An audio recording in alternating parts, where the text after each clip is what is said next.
नमस्कार। मैं राजनीतिक परिवार में पैदा हुआ। जब मैं छोटा सा था 1980 में प्रियंका और मैं घर में लेई बनाते थे, रात को निकलकर पोस्टर चिपकाते थे। चुनाव समझता हूं। 20 साल से मैं स्वयं चुनाव लड़ रहा हूं। पोलिंग कैसे होती है, पोलिंग बूथ कैसे मैनेज किया जाता है, वोटर लिस्ट, फॉर्म 17, ये सब मैं गहराई से समझता हूं। कुछ समय पहले हमें दाल में काला लगा। चुनाव के नतीजे आते थे, मूड एक तरीके का होता था, रिजल्ट दूसरे तरीके का। मुझे याद है उत्तराखंड में हम चुनाव हारे। बाद में मैंने कैंडिडेट से पूछा कि जहां रोड शो हुआ था वहां जाके देखिए हमें कितने वोट मिले। हजारों लोग आए थे, पोलिंग बूथ में किसी ने वोट नहीं किया। यह असंभव था, यह हो ही नहीं सकता। उसके बाद छत्तीसगढ़ और मध्य प्रदेश के रिजल्ट, हमें लगा कुछ ना कुछ गलत हो रहा है। 2018 में मध्य प्रदेश में चुनाव होता है, हम जीतते हैं। हमारी सरकार चोरी हुई थी। 2023 में चुनाव होता है, मैंने अपने आंखों से भारत जोड़ो यात्रा में देखा भयंकर एंटी इनकम्बेंसी, और हमें 65 सीट मिलते हैं। इम्पॉसिबल, हो ही नहीं सकता। और फिर महाराष्ट्र में पहली बार हमें सबूत मिला। विधानसभा और लोकसभा के बीच में जादू से नए वोटर आते हैं, और जहां भी इन नए वोटर्स ने वोट किया वहां वोट बीजेपी को गया। महाराष्ट्र चुनाव के बाद जब हमें डाउट हुआ, हमारे गठबंधन के सारे नेताओं ने प्रेस कॉन्फ्रेंस किए और हमने इलेक्शन कमीशन से कहा कि आप हमें वोटर लिस्ट दीजिए, वीडियो रिकॉर्डिंग दीजिए। इलेक्शन कमीशन ने मना किया। ना उन्होंने हमें वोटर लिस्ट दी और ना उन्होंने वीडियो रिकॉर्डिंग दी। डाउट हुआ, क्यों नहीं दे रहे, क्या कारण है? तो हमारे दिमाग में सवाल उठा, क्या इलेक्शन कमीशन बीजेपी की मदद कर रहा है? क्या इलेक्शन कमीशन ही इलेक्शन को चोरी करवा रहा है? इसके बाद हमने एक टीम सेटअप की और हमने उन्हें कहा कि आप जाइए, एक कंस्टिट्यूएंसी में जाके ढूंढिए, सच्चाई ढूंढिए, किस प्रकार से चीटिंग की जा रही है, किस प्रकार से यह काम किया जा रहा है और कौन कौन इस काम को कर रहे हैं। सबसे महत्वपूर्ण बात यह है कि इलेक्शन कमीशन डिजिटल डेटा नहीं देता है, फिजिकल डेटा देता है। मतलब लाखों कागज में वोटर लिस्ट दे देगा, मगर डिजिटल वोटर लिस्ट किसी को कभी नहीं देता। क्यों नहीं देता? कारण क्या है? कारण है कि अगर डिजिटल डेटा मिल जाए तो इलेक्शन कमीशन की सच्चाई पूरे देश को पता लग जाए। हमने टीम को बताया, मैंडेट दी कि आप जाके चेक कीजिए, आप 5-7 सीटों पे पता लगाइए कि चीटिंग हुई, और अगर हुई तो कैसे हुई। टीम ने हमें एक दिन बताया कि 5-7 सीटों पे काम किया ही नहीं जा सकता। क्यों? मैंने उनसे पूछा क्यों नहीं किया जा सकता।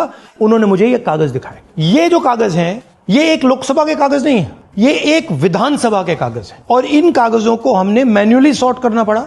और पूरा का पूरा काम जो हुआ है, इसमें 6 महीने लगे हैं, और एक असेंबली सीट में हम ये काम कर पाए हैं। क्यों? क्योंकि डिजिटल डेटा नहीं दिया जाता। अगर इलेक्शन कमीशन ने हमें डिजिटल डेटा दिया होता तो हम ये कार्रवाई पूरे देश में, हर लोकसभा में, हर विधानसभा में 15 मिनट में करके दिखा देते। हमारे पास अनलिमिटेड रिसोर्सेज नहीं है, इसलिए हमने ये रिसर्च सिर्फ एक लोकसभा में, एक विधानसभा सीट में की। मगर मुझ में अब पूरा भरोसा है कि ऐसी 100 से ज्यादा सीटें हैं हिंदुस्तान में। जो यहां हुआ है उन सीटों में भी हुआ है। और याद रखिए, अगर बीजेपी को 10-15 सीटें कम आती तो आज नरेंद्र मोदी प्रधानमंत्री नहीं होते, इंडिया गठबंधन की सरकार होती।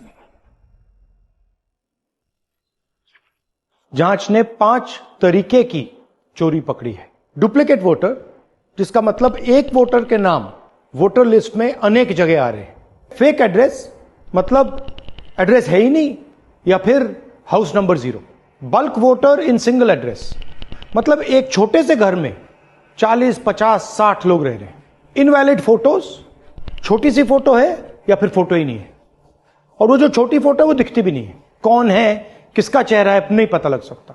Misuse of form 6। Form 6 first time voters के लिए होती है, मतलब जिनकी एज 18-20 साल की हो, मगर वोटर लिस्ट में 90 साल के लोग फॉर्म 6 का प्रयोग कर रहे हैं। चुनाव में 6,50,000 वोटर थे, उसमें से 1 लाख चोरी के थे। अब मैं आपको 5 उदाहरण देता हूं। यह देखिए गुरकीरत सिंह डांग, इसका नाम 4 अलग अलग बूथों पे आता है। यह कैसे हुआ और क्यों हुआ? एक और उदाहरण, विशाल सिंह, वाराणसी में वोटर लिस्ट में नाम है और बेंगलोर में 2 बार वोटर लिस्ट में नाम आता है। क्या ये वाराणसी में वोट कर रहे हैं या बेंगलोर में वोट कर रहे हैं या दोनों जगह वोट कर रहे हैं। एक और उदाहरण देखिए, हाउस नंबर 0। तो आपने कभी सुना है हाउस नंबर 0?